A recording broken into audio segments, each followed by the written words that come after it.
Opposition leader Kamla Persad Bissessar says the questioning of Police Commissioner Erla Harewood Christopher comes as no surprise to her, and she says it is an indication that the Prime Minister Dr. Keith Rowley-led government has collapsed. In response to a question from Guardian Media about the developments yesterday surrounding the Commissioner of Police, Persad Bissessar alleged that the state of emergency, SOE, might have been called to cover up further wrongdoing. This is no surprise to myself or anyone that looked at my speech during the UNC's Monday night forum on January 6th.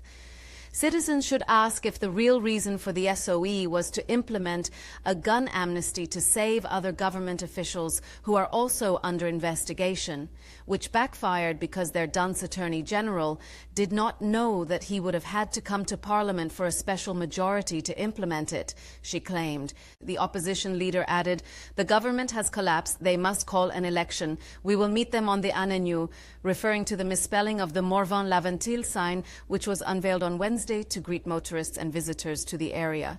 Persad Bissessar has long been critical of Harewood Christopher's handling of the crime situation and leadership of the Trinidad and Tobago Police Service. Sources said the Commissioner of Police was being questioned in connection with the granting of FULs for high-powered sniper rifles. Her questioning came after the arrest of former Strategic Services Agency Director, retired Major Roger Best, on Wednesday night. Persad Bissessar has repeatedly called on Harewood Christopher to resign, accusing her of being a failure. Last February, when discussions arose regarding her tenure and if her contract would have been renewed, Persad Bissessar said, "The top cop's tenure in office is dependent on cabinet approval and renewing that contract for her to stay on. So this is like her report card. Her performance has been very poor. Is true, we accept that. But her job couldn't have been easy with the most incompetent Minister of National Security, that is Minister Hines, as a line minister.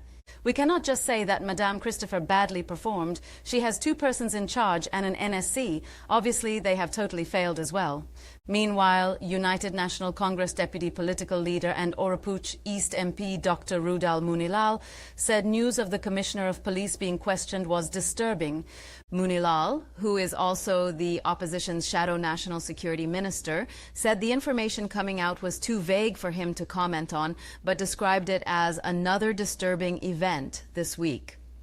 Former Acting Police Commissioner Stephen Williams and former Police Commissioner Gary Griffith both said they preferred not to comment on the matter, with Williams adding that he had no information to make an informed statement just yet. Guardian Media was informed that the Police Service Commission, which has power over the police executive, did not meet to discuss the issue, while the National Security Council called an emergency meeting on the matter. Our sources said Deputy Commissioner of Police Operations Junior Benjamin was summoned to the NSC meeting, which is chaired by Prime Minister Dr. Keith Rowley, who is head of the council.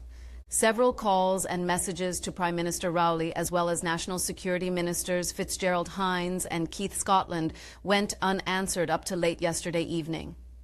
When Guardian Media went outside the Diplomatic Centre in St. Anne's, where the NSC meeting was taking place, Finance Minister Colm Imbert was spotted driving out and, when stopped, did not divulge any information on what transpired in the meeting. Director of the Police Complaints Authority David West said he did not want to comment on the matter surrounding Commissioner Harewood Christopher, as it is still under investigation.